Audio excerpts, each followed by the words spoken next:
gente fala da advocacia, quando a gente fala do digital, você não tem barreira. Porque o faturo no digital, hoje, de escalabilidade, vale mais a pena. Então, para advogados que querem entrar no digital, é entender assim, ó, o digital ele não faz milagre. O digital é uma vitrine. Quando alguém fala assim, porque o mercado tá saturado, não tá. Hoje nós temos, 50 pessoas vendendo a mesma coisa e tá todo mundo vendendo. Para públicos que se identificam, porque a gente também consome de quem a gente se identifica. Então, é deixar claro que o mercado digital, ele tá pulsante, ele é pulsante, ele abre muitas portas, é a melhor forma de escalabilidade. Para vocês terem noção, acompanhando métricas, 90% hoje dos meus clientes do escritório vêm do Instagram.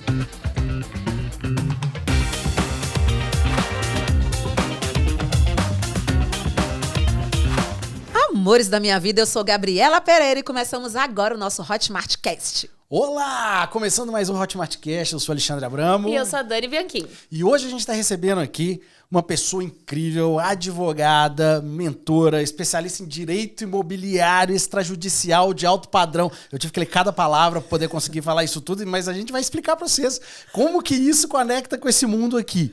Ela tem anos de experiência no mercado. Além de tudo, é palestrante, é mentora, é CEO de um próprio escritório.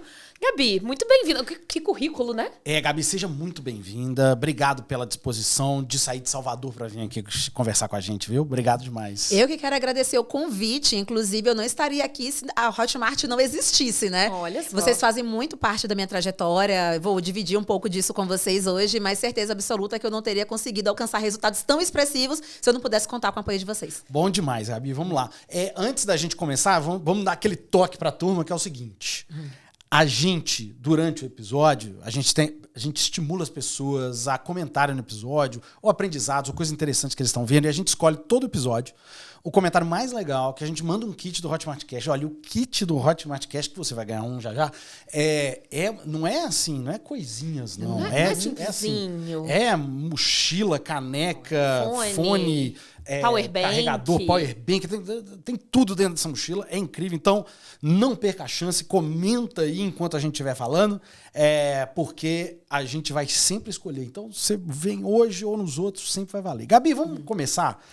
Eu fiquei cortando a Gabi antes que a gente estava no ar aqui. Eu falei assim, não me conta isso é episódio. Muito, isso é episódio, porque a história dela é interessantíssima. Então, Gabi, conta como que você chega, pode começar do começo, como que você chega no nosso mercado aqui, como você começa a vender pela internet, criar conteúdo. Então, conta essa história toda pra gente, vai. Então, eu comecei quando tudo era mato, 2018.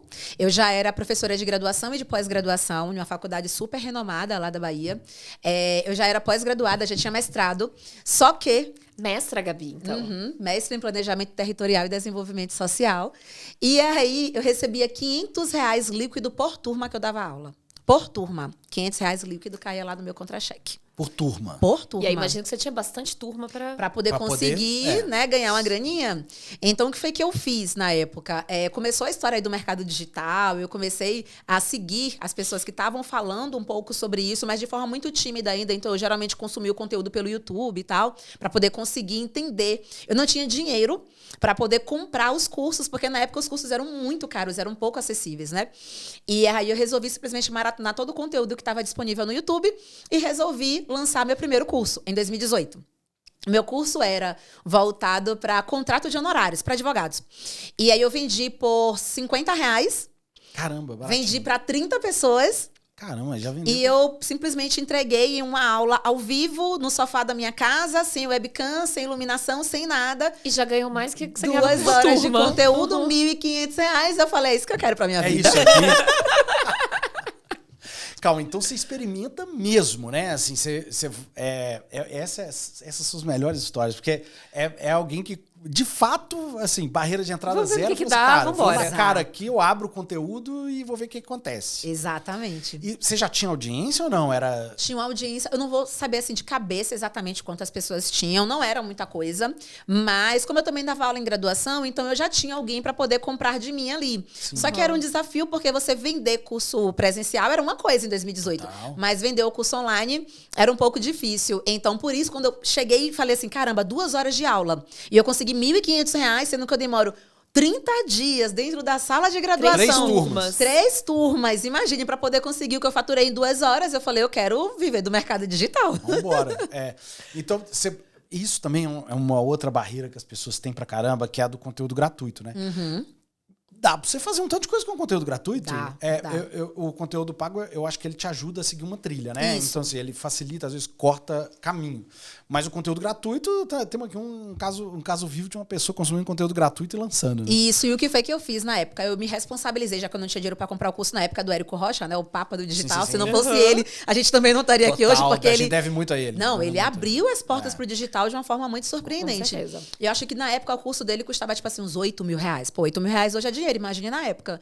E eu não tinha condição de comprar. Eu falei, já sei o que eu vou fazer. Eu vou ficar 15 dias assistindo todos os vídeos dele do YouTube. Todos os vídeos. Tudo. Maratonei tudo. E eu peguei um caderno e comecei a estruturar a linha de raciocínio que ele trazia nos vídeos espaçados.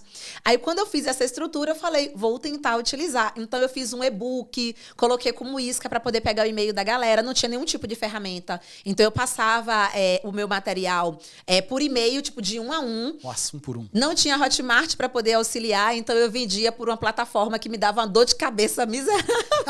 Olha só, né? Várias compras negadas, várias compras recusadas, e eu ali sofrendo e tal.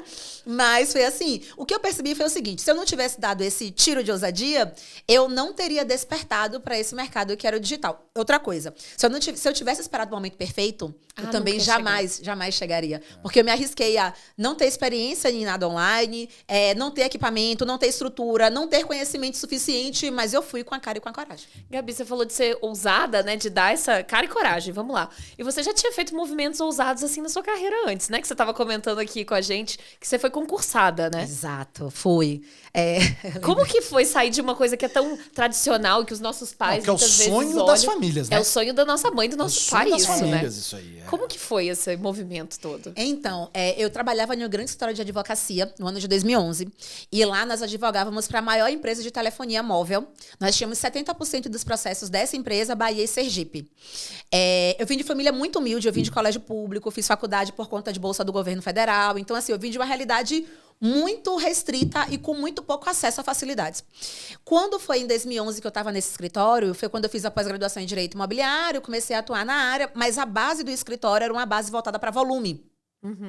E eu vi aquela advocacia judicial e eu achava que eu não queria aquilo para minha vida e falei assim, eu quero ganhar dinheiro de outra forma. Então, lá em 2011, como eu já sabia direito imobiliário e era uma área pouco explorada, eu vendia consultoria jurídica. Então, eu tinha o meu fixo ali do meu escritório, que eu era advogada associada, eu tinha os meus clientes por fora com consultoria jurídica e nós perdemos esse maior contrato da empresa de telefonia.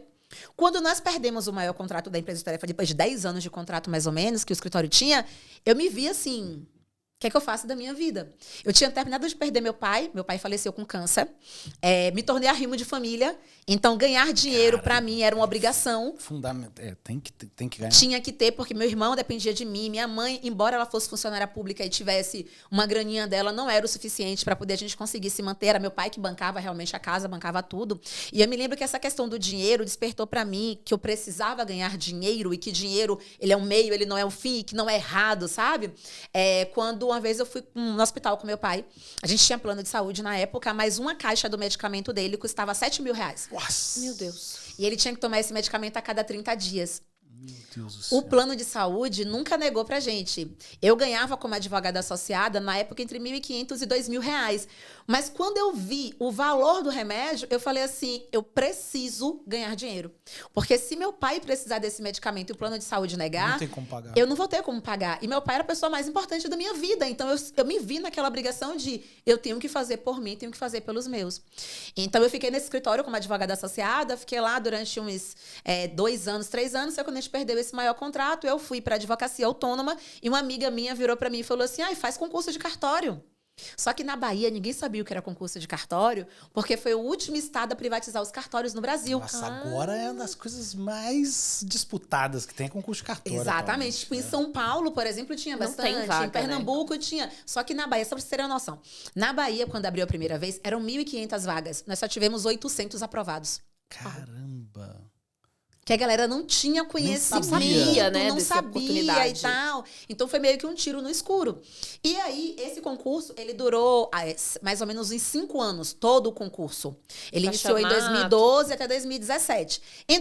Até 2017. Aí eu já dava aula em curso de graduação, em curso de pós-graduação, eu era colunista de rádio e de TV, eu já tinha um Instagram, eu já produzia conteúdos no YouTube. Então minha vida ficou... Já era agitada. Organizadíssima, voltada para a advocacia.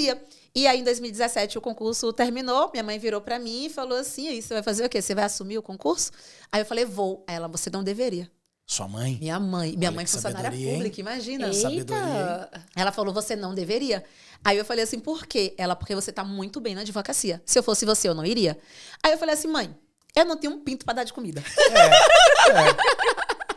Tem certeza, mãe? Então, assim, eu vou arriscar. O máximo que pode acontecer é, nesse meio do caminho, eu entender que não é o que eu quero pra minha vida, eu renuncio ao concurso de cartório e reativo a minha OAB. E a OAB, quando a gente é aprovado no concurso, ela tem que ser cancelada. Não pode ser nem suspensa, tem que cancelar. Aí você tem que prestar a prova de novo depois? Não, aí depois precisa fazer um requerimento administrativo pra poder reativar. Mas dá um trabalhozinho. E aí eu assumi. Só que assim...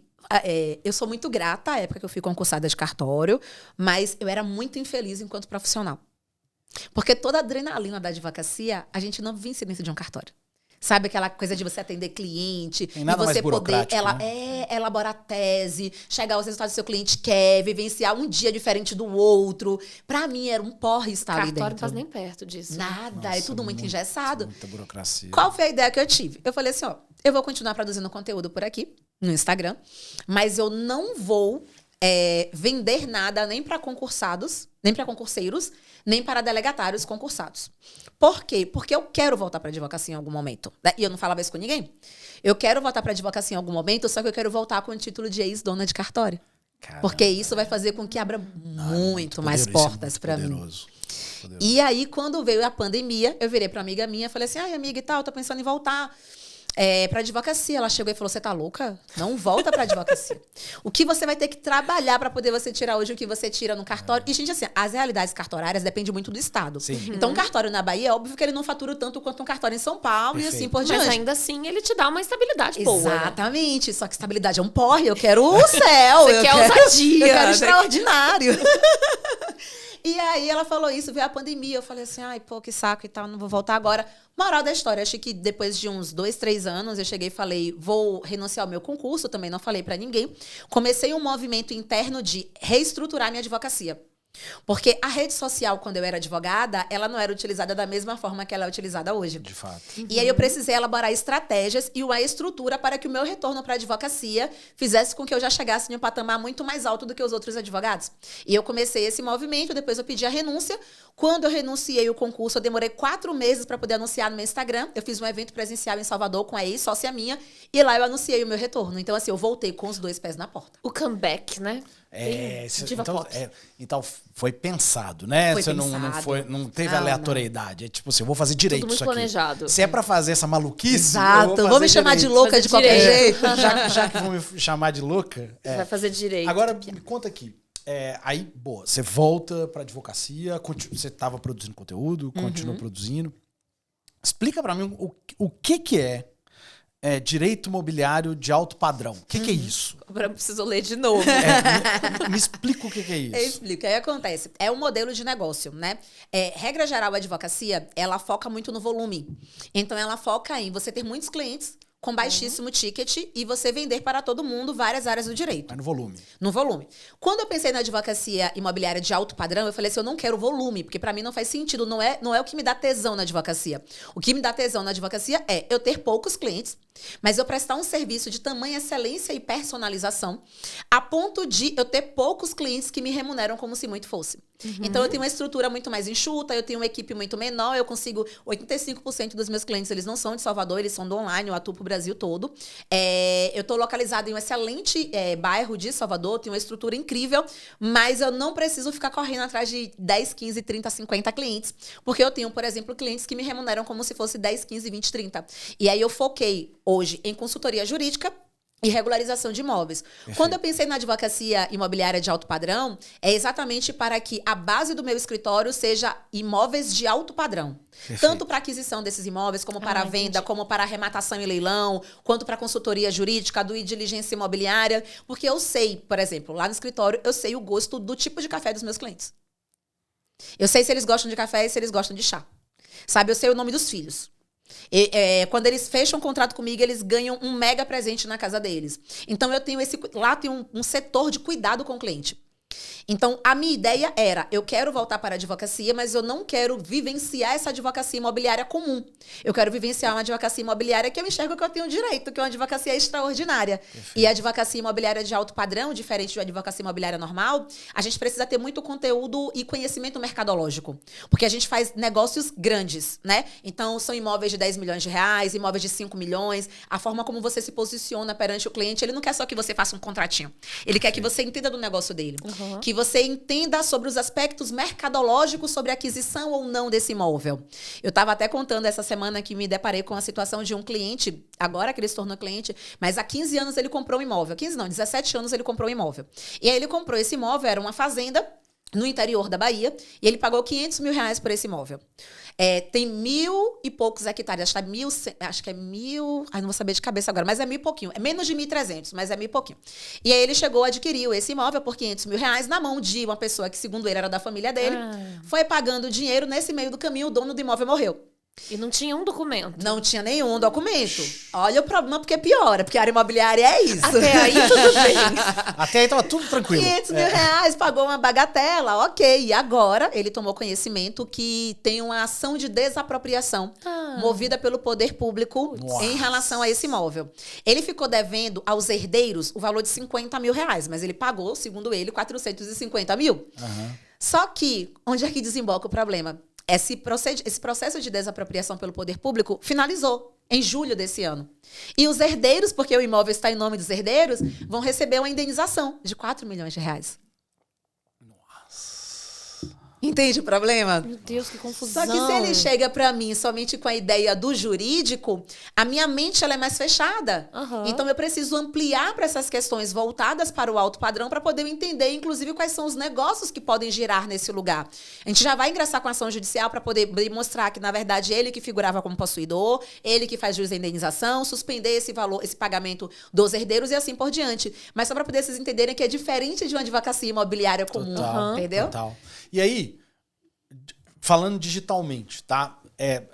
O seu trabalho é um trabalho de ticket alto. Essa que é a lógica. Né? Então, assim, são menos clientes com trabalho ultra exclusivo, né, de alto padrão. Na hora que você vai ensinar, você vai da porta para fora. O que você ensina? Para quem que você ensina? E como que é? Explica um pouco do produto pra gente. Então, na época que eu estava no cartório, eu vendia 2 cursos. Foi o primeiro curso de advocacia extrajudicial do Brasil. Logo depois a gente começou a vender com essa minha ex-sócia o direito imobiliário na prática. Então a gente trazia tanto viés extrajudicial, né, que é fora do judiciário, quanto viés judicial. Nesse meio do caminho de 2020, 2021, eu comecei a vender o curso de regularização de imóveis nos cartórios, né? E aí eu foquei muito nesse curso de regularização e foi incrível e tal. Quando eu renunciei ao concurso, é como se esse curso ele já não fizesse meu coração pulsar tão forte. Perfeito. Porque eu comecei a ir para eventos jurídicos e eu via os eventos jurídicos. Quem falava sobre negócio eram homens.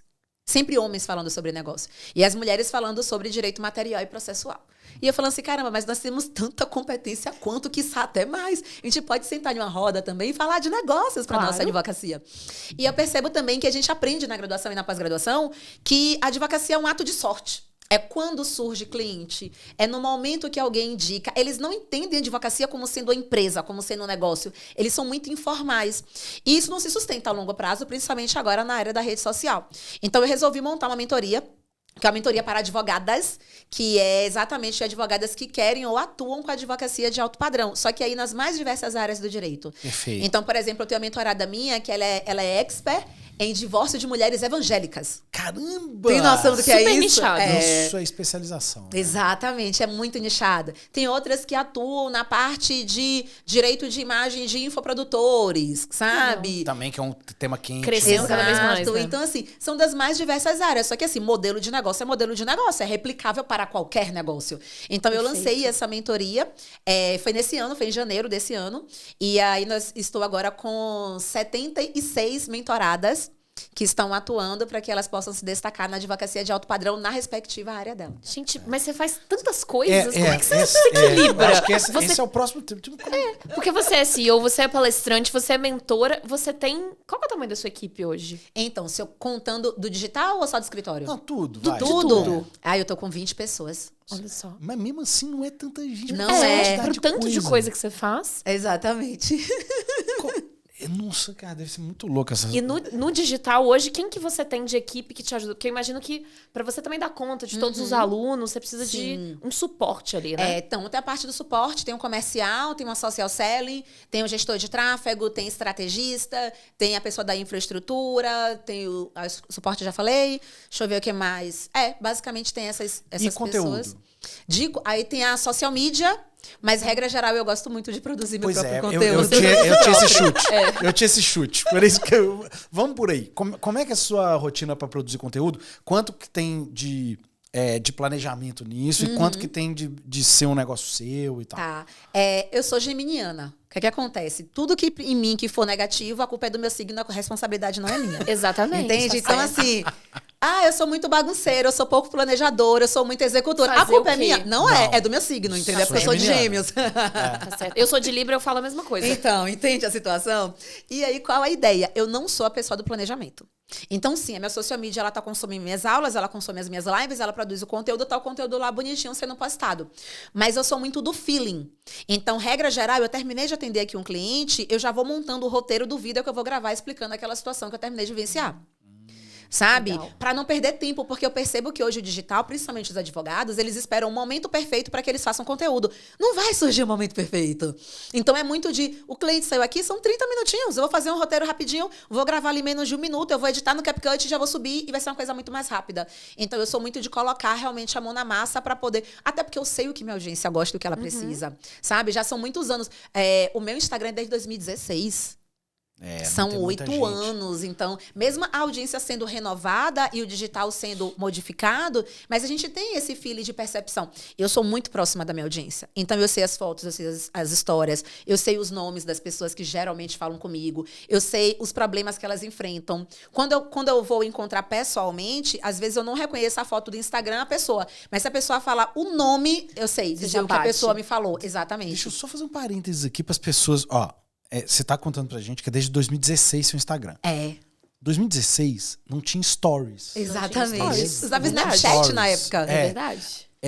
Eu acho que foi 15 para 16 que passou a ter Instagram para Android. Tipo foi assim, mais ou menos 2014 ali, que foi quando eu passei a ter. Então isso aí. Então, assim... Gente, nós estamos falando de um outro mundo. Parece que é pouco tempo quando Reels, a gente olha. Em story. Não, era foto. Era. Era foto. Você começou a produzir conteúdo quando era só foto. Exato. Agora, seu principal veículo hoje para conversar com as pessoas é Instagram. Quando você vai fazer, você falou, você faz o conteúdo de 1 minuto. Normalmente é Reels? Geralmente é Reels. Entrega muito melhor, por exemplo, do que qualquer outro tipo de produção. Até os stories. Hoje o Reels está superando vídeo consideravelmente. Muito melhor, né? Eu acho que a gente mudou o nosso padrão de consumo de rede social. Então, uma coisa que eu falo, a gente tem que entender para que a gente está se comunicando, para que a gente possa produzir na plataforma correta, né? Então, por exemplo, no YouTube. No YouTube tem vídeos meus de 1 hora. Perfeito. Tem palestras inteiras lá, tem lives de 1 hora com muito conteúdo rico, né? Rico, denso e roteirizado ali, sabe? Já no Instagram, a galera é muito infotenimento. Então, você traz informação, mas você traz muito mais entretenimento. Eu faço questão de dividir quem é a Gabriela. E, obviamente, tem gente que me adora, tem gente que não gosta tanto. Nem Deus agradou todo mundo, imagine. Não tem eu. como, né? Mas é muito de assim, ó. Quem se identifica comigo, com o meu jeito de ser, vai se aproximar de mim. E quem não se identifica, não vai se aproximar e tá tudo bem. Quando alguém fala assim, porque o mercado tá saturado. Não tá. Hoje nós temos, tipo assim, 50 pessoas vendendo a mesma coisa e tá todo mundo vendendo.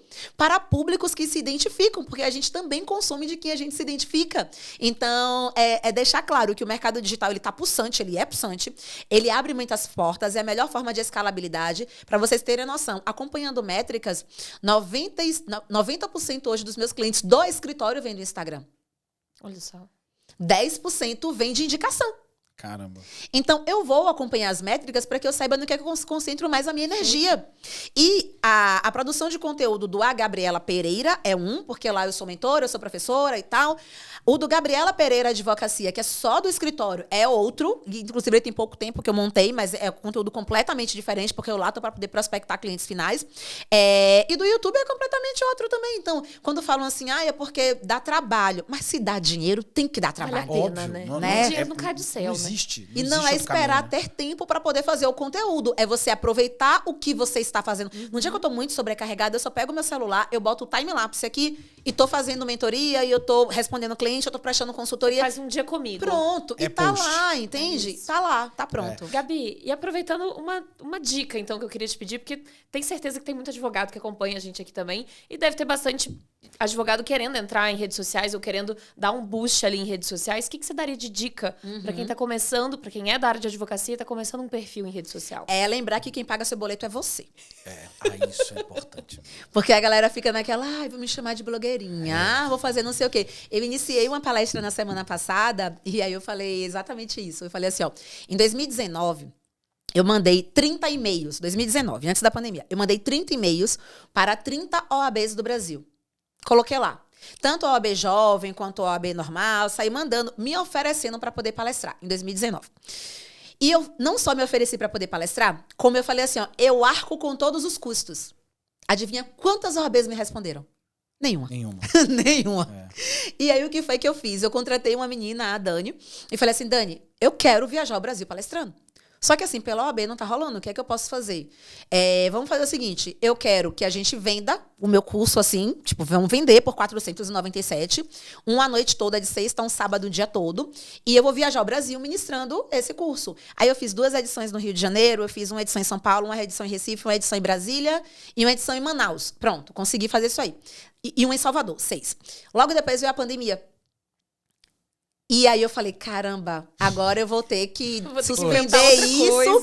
E foi quando eu mais ganhei dinheiro na vida, porque quando a pandemia veio, a galera despertou muito para o digital. Muito. Tipo, muito. Foi nessa mesma época que eu pedi, inclusive, demissão das faculdades que eu dava aula como professora de graduação e pós-graduação. Porque eu falei, a conta não fecha, porque eu faturo no digital, hoje, de escalabilidade, vale mais a pena. Então, para advogados que querem entrar no digital, é entender assim, o digital ele não faz milagre. O digital é uma vitrine.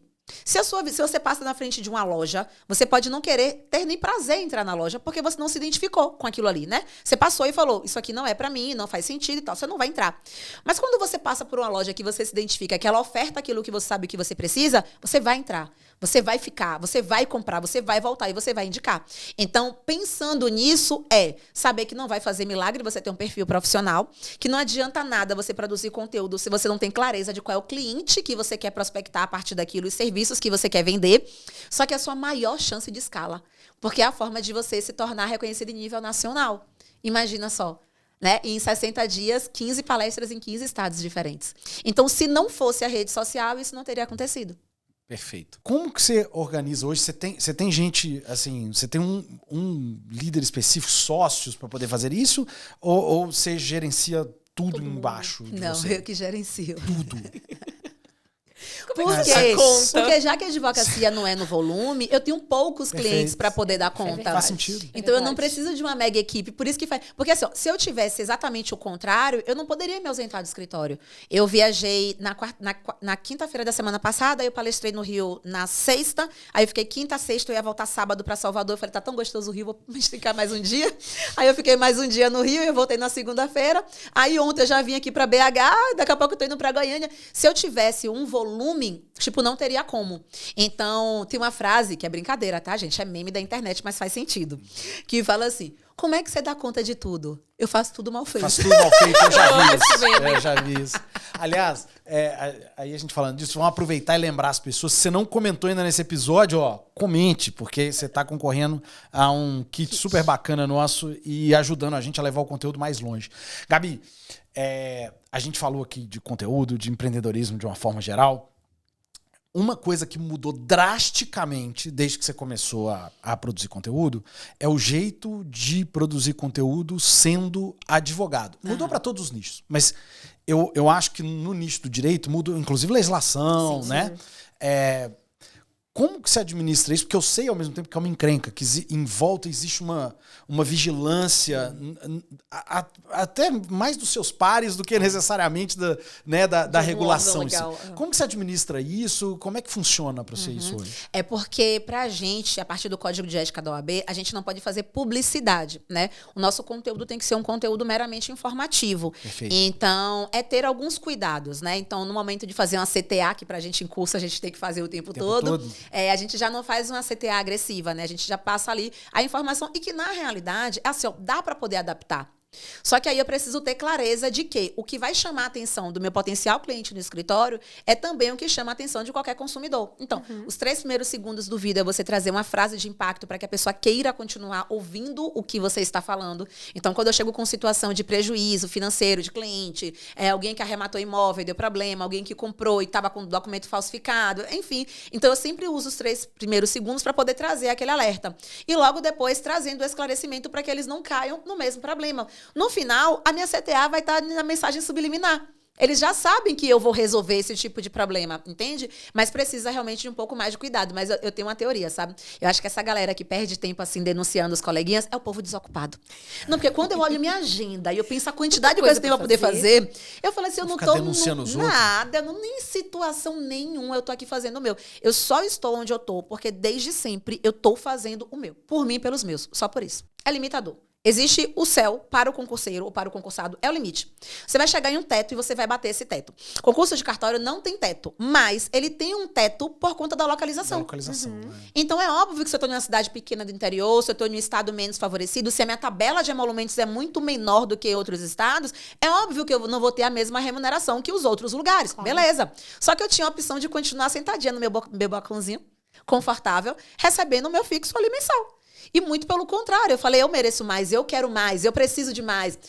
Se eu tivesse que estar aqui hoje, eu fosse ainda delegatária, eu teria que comunicar à corregedoria que eu ia me ausentar do cartório por 2, 3, 4, 5 dias. Eu tinha que comunicar. Era meio que pedir autorização para poder, sabe? Meu Deus. E por ter essa agenda muito cheia, seria o tipo de coisa de começar a encrencar pro meu lado também. Porque o Tribunal de Justiça, ele fiscaliza os cartórios. Assim como outros amigos meus que também são delegatários, é certo deles estarem em outro estado e a corregedoria bater lá. Pode não achar nada, mas vai bater lá. Então, existe sim esse limitador. Quando a gente fala da advocacia, quando a gente fala do digital, você não tem barreira. E é muito louco, porque assim, ó, você começa a estar no meio de pessoas que ganham milhões. Gente, eu vim do nada. Então, uma pessoa ganhar 2 salários mínimos na minha realidade da época era a pessoa mais rica da rua. Hoje em dia você conversa com alguém e fala assim, não, porque no último mês eu faturei 1 milhão. Caramba, no último mês faturou 1 milhão. Então você começa a entender que não existe limite para o seu sonho, para a sua vontade, para o seu objetivo. E isso movimenta a vida. Gabi, incrível isso. Você falou que você quer mais. Quero. Você sempre quis mais. Qual que é o seu próximo mais? O que você tá buscando agora, de próximo passo? Então, são muitos mais, viu? São vários mais. Mas um que eu quero é realmente aumentar essa legião de advogadas que se comportam como mulheres de negócios, que entendem que a advocacia delas não é uma aventura, é realmente um negócio. Eu quero elas ocupando palcos, eu quero elas falando sobre advocacia, eu quero elas inspirando outras mulheres. Eu quero que elas possam transformar vidas. E eu me lembro que a minha primeira transformação de aluna que eu tive, assim, de falar, caramba, isso aqui mexeu muito comigo, era uma aluna minha, isso na época da pandemia. Ela tinha sido empregada doméstica. Ela saiu do Rio Grande do Sul, aí ela foi para o Rio de Janeiro, ela casou no Rio de Janeiro, ela conheceu lá o marido dela, o Fábio e tal, que sempre apoiou ela, e aí ela ganhava R$2.000 por mês trabalhando em imobiliária, como advogada. Durante a pandemia, ela conheceu o curso que eu tinha, e aí ela fez o curso. E ela conseguiu fechar 3 usucapiões. Em 2020. 3 usucapiões. Aí eu perguntei pra ela na época, eu falei, Verinha, quanto você cobrou em cada usucapião? Ela falou 11 mil reais.